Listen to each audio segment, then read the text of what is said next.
right. Come on, get up, stand up. Stand up for your right. Get up, stand up. Don't give up the fight.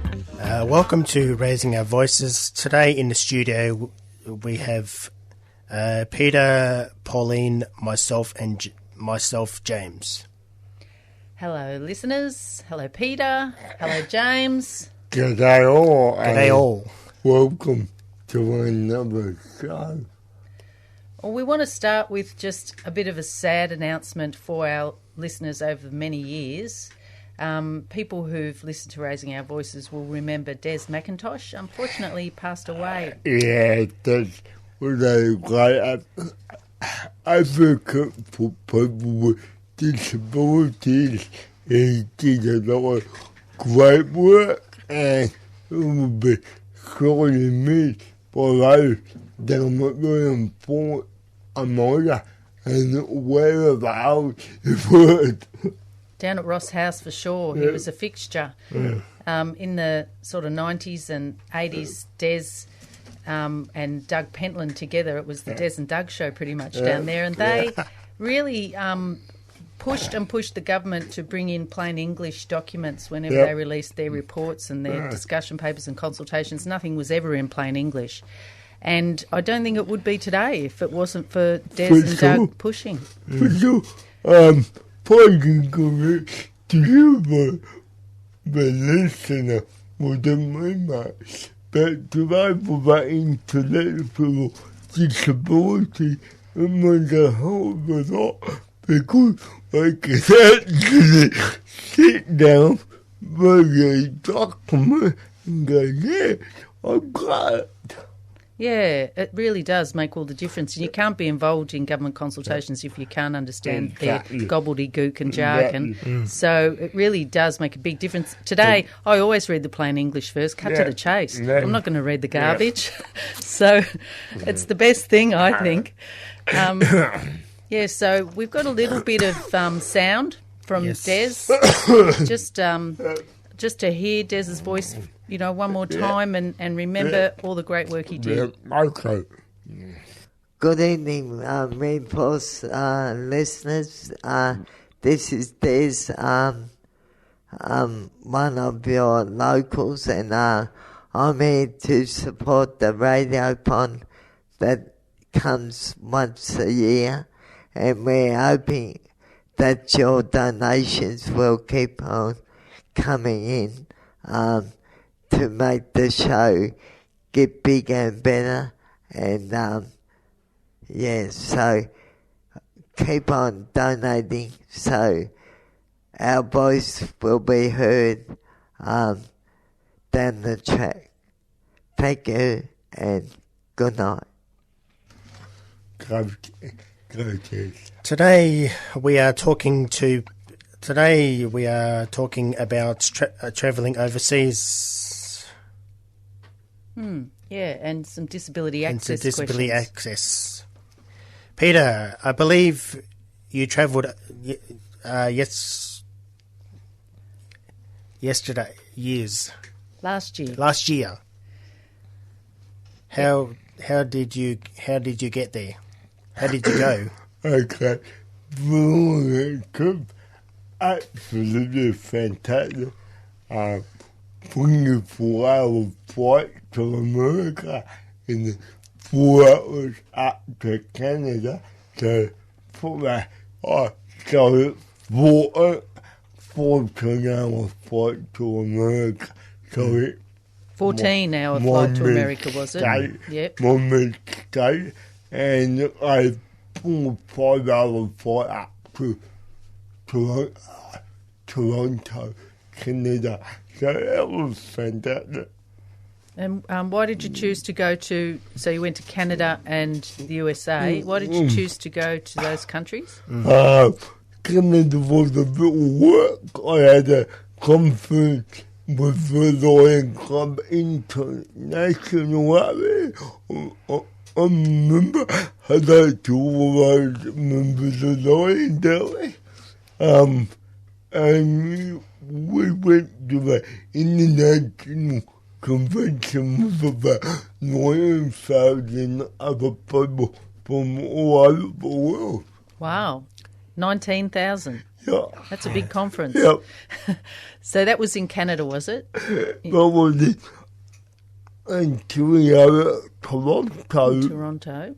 And the other place you went was USA. Was that just for a holiday, yeah? Holiday, man. Holiday, That was great. How did you get there? How long did you go there? We went to Toronto for about 7 days. The conference went for about 4 days. And then we had about 2 weeks back in America. Yeah, it was fantastic. Went to Vegas and and then went down to LA. Yeah. And what was the best thing about the trip? I bet sitting in the casino winning money in Vegas. Oh, nice. And losing a bit, winning a bit, yeah. To be real, it was all great. One of the highlights was coming out to the Universal sorry. Universal Studios. Oh, studios. But we did a very big tour. We toured into some of the areas which you can't get to as a public member. So it was fantastic. So we were going to talk a bit about accessibility, but just while you're on that sort of doing touristy things and going into the Universal Studios and places to see, accessible? Primarily, doing the tour out of Universal, it was a bit harder because I was in a wheelchair and I had to get on and off a minibus all the time. So I tried not to do that. Sat on my back and get relaxed. And I didn't see what my colours saw, but that was alright. We also went to Disneyland and they were absolutely fantastic. For accessibility, fantastic, everything, everything. People were just so funny, you know. Americans, they say Americans are friendly. I am not friendly. I am funny. They're great. Well, that's nice. Anything we wanted, all we had to do was ask. Went on all the rides. All the rides were accessible too. Yeah. Nice. What they actually do for people with disabilities to make it easier, they actually take you to the exit ramp of the device. Yep. You wait your turn like anybody else and then you hop on the ride. But to get on the ride, if you like to go to the empty part, you will be waiting to it 2 hours. So you got to jump the queue. Yeah. But what they do, they have a fat part. When you go up to the ride, you say, I will be back in 1 hour. On my ride. Yeah, no worries. You go away, you come back, you're on the ride. It works out. Book your spot. You wait, but while you're waiting, you're kind of up doing other things, and then you come back to your ride, and then you do it all again. So it's fantastic. And did you go on any little minibuses there? Were they accessible? No, we didn't go on any minibuses. Yeah, only to the shopping centre, and all the buttons over there are accessible to people with disabilities on the road. I have their route numbers as it was given on Australia. We went over to one of the shopping centres not far away out of LA, did a bit of shopping there, had a bit of fun there. Yeah, by all means. Well, this is all sounding very good, but James has got to ask you this. What was the worst thing about the trip? Something must have gone wrong. Come on, what was it? I actually don't think there was anything bad. Maybe coming back was a bit of a nightmare for me. They put me back about in road 31. It was too far to walk, and then I had this guy who had every right to do what he did. He put his seat right back, and I had no room at all. So, but he had every right to do that because he's a paying customer, yet as I am, and I would have done the same thing. And I did do the same thing. After that, you would have put your seat back. But so does that mean that it would be easier if, as a person who's got limited mobility for walking, that if you had been closer to the front, it would have been better? Yeah, definitely for me. But it was too full. You didn't get that choice. Coming over was all right. We were up in row 10. They're coming back with the ship right back with the cattle of the corn. And enjoy it back there. And that was a bit harder because the toilets were further away from me. And yeah, but may I say, Virgin Airlines were fantastic. Crew are amazing. So how did you manage with the wheelchair? Did you use the wheelchair all the way onto the plane, or no? I walked to my seat from the door of the plane. Okay, so you did use a wheelchair as far as the plane. Yeah, I always do that. I'm not aware I go. I had to do that. Yeah. I can't walk that very far. No. So then they took care of your wheelchair after that. Yeah. All right. I get a bit of a funny story. If you don't mind me telling you, I actually got pulled up for a drug in America. Drug use? Yeah. What happened, we were coming through from Australia to LA, got up, no problem. Coming through the security gates to go to when I picked something up on their wheelchair, and they gave me a bit of a hard time. I went all through my baggage. Oh, so your wheelchair had been driving through cocaine or something, had it? Had a bit of dust on the wheels.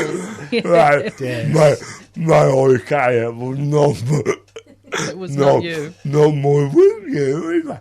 So, well, there you go. That's their problem.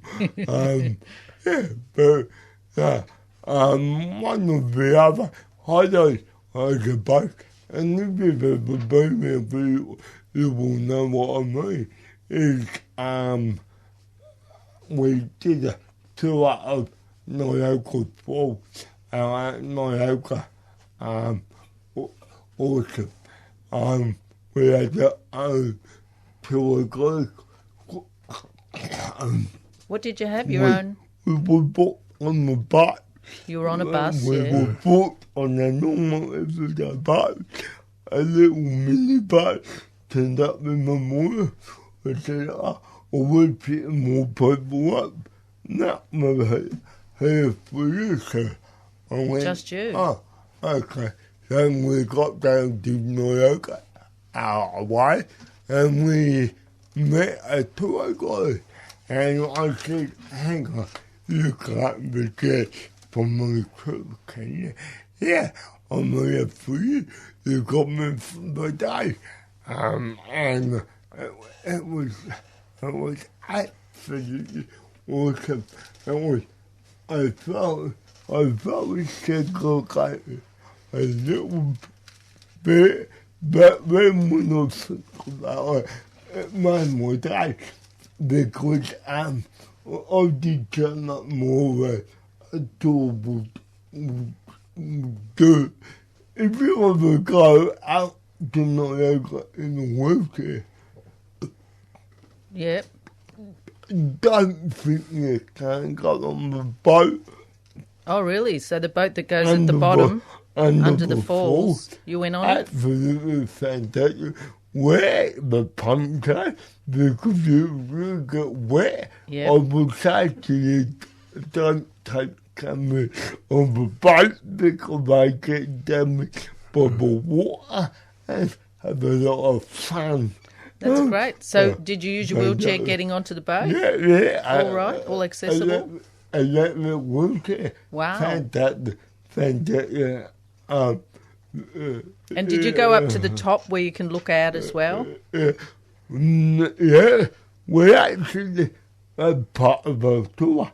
We had lunch in a 50-story hotel at the window looking down on Niagara Falls. Well, that's a nice way to see it. That was awesome. That was, to me, that was my highlight of the whole day. Sitting there having a beer, having a coat or whatever we had, and enjoying the sights from my hotel room. Fantastic. Well, we were going to ask you about the hotels, actually. With accessibility, you would have stayed in a lot of hotels in Canada and in the US, yeah? What was the accessibility like? Accessibility is fantastic in all hotels. They pride themselves in Canada and America to make everything accessible for you. I had accessible bathrooms, I had accessible toilet facilities. Not that I need that, it came in handy. I had a big, large bedroom. So plenty of turning circles. New York, and Vegas was absolutely fantastic. We were in a penthouse. It was just fantastic. The room was as big as Probably the whole of 3CR, was it? A penthouse, a goodness. bowling green. A bowling green. Oh, my goodness. Those bowlers out there, you Yeah. know what I mean? Where was that one, New York or Vegas?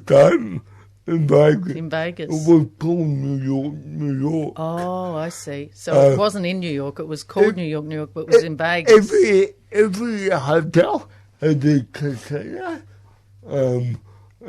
Every hotel had a casino. See, well, that's obviously how they pay for it. But I can remember I went to the US in the 80s and it was the first time I'd ever seen wheelchair-accessible buses. They had them all over. People could drive up on their wheelchair, a hoist would come down and up they'd go into the bus, and that was just the public transport. They didn't have anything like that here. I'm not saying we're bad in Australia. I'm not saying we're bad. We are more the head of a lot of companies. We are. But we can learn a lot from the American system. The American system is fantastic. Their accessibility is a bit ahead of us. When we step with the lift, when we arrive to stay with the lift, Yeah. fantastic. On the streets as well? What about going around on the streets? Yeah. Like the lips when you're going on and off the footpath onto the road? Yeah, very well. in Vegas, we have what they call a script, and the script is reminding me of Vegas, where all the top hotels are, all the top shops, all the casinos, all the club cafes, and you can ask over at 3 points of that script. But what I have is a bridge, Like a walkway, a walking bridge. a walking bridge. Yeah, to get up there, I have steps, but every to that walkway, I also have a lift. Oh, so it's like a lift over the street. Yeah, it's fantastic. Oh, amazing. Walkway. No, everywhere you come in Vegas, may I say, there's a beggar. Beggars are big in Vegas. Lots of people were begging. Yeah. And my hand round the casino doors so they can get you on the way out. Get another story for my book. We saw Illuminati. The band. Illuminati. I met the guys. Thank you guys. Good to meet you all. I actually had my photo taken with me. Fantastic. On the way out, I had a 2-minute gamble and walked out with $400. Thank you, America. Very nice. James, do we have a music break to take us away on that thought? Yes, we do. What have we got? We have... Oh, hang on, what have we got? We decided on something that fits the story of you travelling. Up and Away.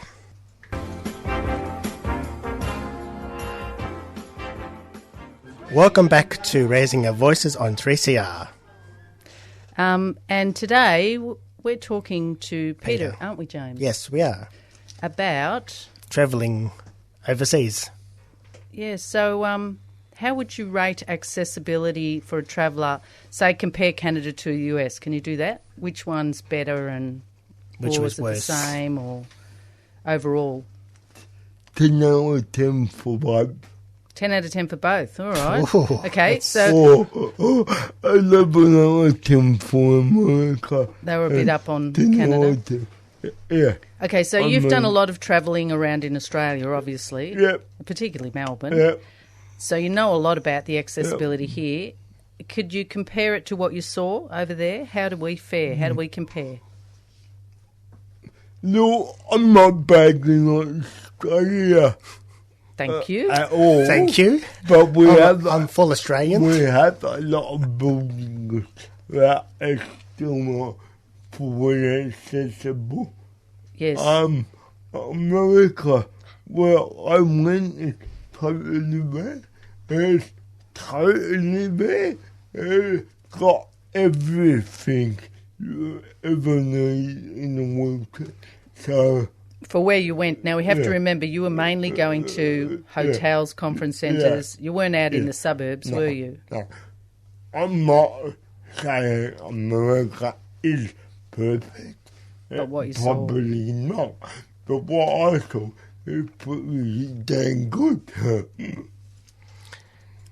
Did you take a carer? Did you take a support carer with you? And listening to it, because I knew how I imagine. Nick, my mate, came with me, and they were fantastic. That's great. How different without? How different with? Yeah. Like, would it have been different? Yeah, you mean? would have been different. If you hadn't had someone, would the access have all been there for you, or did you need someone to The open access doors, was or there. was it automatic? The accent was there, but I couldn't have done that without me, mate. So, Well, it's always fun to have a buddy to travel with. He did so much for me. Help me in the morning. Oh, don't get me wrong. My independence was still there, but I needed him to do a bit for me. All right. Well, James, what do you think? What could we in Australia Oh yeah, learn from learn them. from it? What would you like if there's things you saw accessibility wise over there? What would you want to bring back here for us to learn?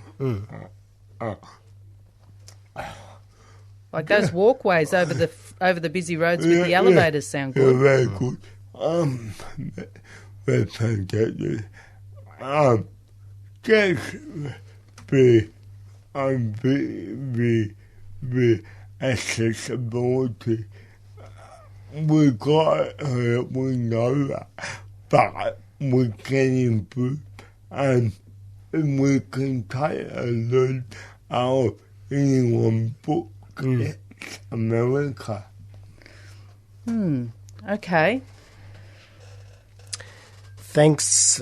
Thank you for listening to Raising Our Voices on 3CR. Thank you, Peter, for talking to us about your holiday last year. Thank you to you both. And stay tuned to the next show. 10 More Voices. Bye for now. Bye for now. See you guys. You've been listening to a 3CR podcast produced in the studios of independent community radio station 3CR in Melbourne, Australia. For more information, go to allthews.3cr.org.au.